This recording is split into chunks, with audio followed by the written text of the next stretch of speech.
आज का प्रश्न है, निम्नलिखित कवि पंक्तियों की संदर्भ सहित हिंदी व्याख्या कीजिए। जैसा कि आप यहाँ पर नीचे देख सकते हैं, प्रश्न 1 करके यहाँ पर एक पैराग्राफ दिया गया है जिसके हमें संदर्भ सहित हिंदी व्याख्या करनी है। यहाँ पर कुछ इस तरह का आपका पैराग्राफ होगा जिसके ठीक नीचे आपसे आवास आकर के या 1 2 3 करके 3 प्रश्न इसी पैराग्राफ से पूछे जाएंगे, जिसके लिए आपको सबसे पहले करना क्या है, अच्छे से इस पैराग्राफ को पढ़ना है और फिर इसके बाद इसकी संदर्भ सहित हिंदी व्याख्या करनी है। यहाँ पर प्रश्न 1 करके दिया है, जिंदगी को मौत के पंजों से मुक्त कर उसे अमर बनाने के लिए आदमी ने पहाड़ काटा है। किस तरह इंसान की खूबियों की कहानी सदियों बाद आने वाली पीढ़ियों तक पहुँचाई जाए, इसके लिए आदमी ने कितने ही उपाय सोचे और किए। उसने चट्टानों पर अपने संदेश खोदे, ताड़ों से ऊंचे धातुओं से चिकने पत्थर के खंभे खड़े किए, तांबे और पीतल के पत्थरों पर अक्षरों के मोती बिखेरे और उसके जीवन मरण की कहानी सदियों के उतार पर सरकती चली आ रही है और आज हमारी अमानत विरासत बन गई है।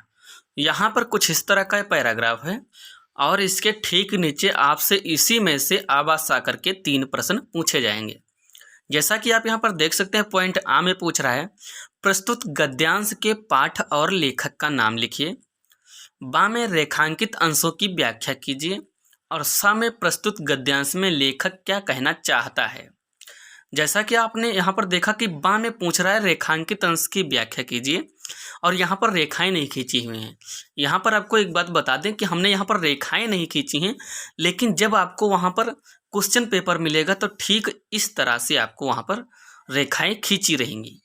यहाँ पर हमने आपको दिखाने के लिए 2 लाइनों में लाइनें खींच दी हैं, लेकिन वहाँ पर आपको जिन लाइनों की व्याख्या करनी होगी ठीक उन्हीं लाइनों के नीचे रेखाएं खींची रहेंगी जिनकी आपको हिंदी व्याख्या करनी होती है। यहाँ पर सबसे पहले आपको इस पैराग्राफ को अच्छे से पढ़ना है और फिर इसके बाद आपको उत्तर हेडिंग डालना है और उत्तर हेडिंग में पॉइंट आ और पॉइंट आ में संदर्भ हेडिंग डालना है और इसके बाद आपको लिखना है, यहाँ पर लिखेंगे, प्रस्तुत गद्यांश हमारी पाठ्यपुस्तक हिंदी के गद्य खंड में संकलित अजंता नामक पाठ से लिया गया है। इसके लेखक भगवत शरण उपाध्याय जी हैं। और इसके बाद नीचे लिख देंगे ब्रैकेट में, अथवा लिखित पाठ का नाम अजंता व लेखक का नाम भगवत शरण उपाध्याय। यहाँ पर एक बात हमेशा ध्यान रखना कि लेखक और लिखित ही लिखना, रचयिता या रचित मत लिख देना, क्योंकि ये गद्यांश है और गद्यांश में लेखक लिखा जाता है। ठीक है, नीचे जो हमने अथवा लगा के लिखा है वो जिस तरह से प्रश्न पूछ रहा था, पाठ और लेखक का नाम लिखिए, ठीक उसी तरह से इसका आंसर है, लिखित पाठ का नाम अजंता व लेखक का नाम भगवत शरण उपाध्याय। यहाँ पर आपको संदर्भ बहुत ही अच्छे से याद रखना है और बहुत ही अच्छी तरीके से वहाँ पर लिखना है, कोई गलती नहीं करना है। इसके बाद हमारी अगली हेडिंग होगी व्याख्या। यहाँ पर कुछ इस तरह से हेडिंग डालेंगे व्याख्या, और व्याख्या में यहाँ पर हम लिखेंगे, यहाँ पर प्रथम रेखांकित अंश की व्याख्या में हम लिखेंगे, मनुष्य का जीवन क्षणभंगुर है, मृत्यु सबको निगल जाती है। मृत्यु से छुटकारा पाने का एक ही उपाय है, वह है कृति अथवा रचना। मनुष्य को कुछ ऐसी रचना कर देनी चाहिए जो अनंत काल तक स्थायी रहे। जब तक वह रचना विद्यमान रहेगी उसके रचयिता का नाम जीवित रहेगा। लोग उसे भी याद करेंगे। किसी व्यक्ति विशेष को अगली पीढ़ियां जाने और सैकड़ों हजारों वर्षों के बाद आने वाली पीढ़ियां भी अपने महान पूर्वजों की विशेषताओं और इतिहास से परिचित हों। इसके लिए मनुष्य ने अनेक उपाय सोचे और उन उपायों को कार्य रूप में परिणत भी किया। अतः इसके बाद हमारी अगली हेडिंग होगी द्वितीय रेखांकित अंश की व्याख्या। द्वितीय रेखांकित अंश की व्याख्या में हम यहाँ पर लिखेंगे, लेखक का कहना है कि अपनी बातों को अग्रिम पीढ़ी तक पहुँचाने के उद्देश्य से मनुष्य ने पत्थर की विशाल चट्टानों पर संदेश खुदवाए, जिससे आने वाली सन्नति उन्हें पढ़े और जाने।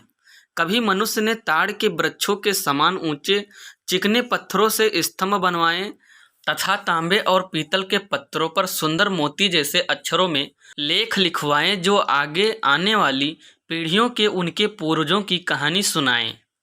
इसी प्रकार मानव जाति का इतिहास एक पीढ़ी से दूसरी पीढ़ी तक चला आ रहा है। ये पहाड़ों की गुफाएं, चट्टान, स्तंभ तथा लेख आज हमारे समाज की धरोहर हैं। ये हमारे पूर्वजों की परंपरा से चली आती हुई हमारी संपत्ति है। हम इन पर गर्व करते हैं। अतः इन्हीं लाइनों के साथ साथ हमारे इस पहले अध्याय की व्याख्या समाप्त होती है। इसके बाद आता है हमारा तीसरा प्रश्न।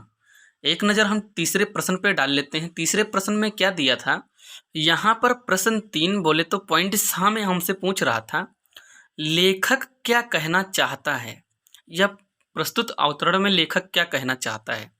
जिसके लिए यहाँ पर हम सा पॉइंट डालेंगे और यहाँ पर लिखेंगे, प्रस्तुत गद्यांश में लेखक कहना चाहता है कि अमरत्व प्राप्त करने के लिए व्यक्ति को कला का सहारा लेना चाहिए। अतः इन्हीं लाइनों के साथ साथ इस अध्याय की व्याख्या समाप्त होती है। उम्मीद करता हूँ कि इस अध्याय की व्याख्या आपके समझ में आई होगी।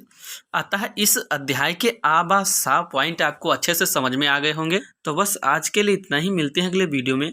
तब तक के लिए बाय बाय। सब्सक्राइब, लाइक और शेयर।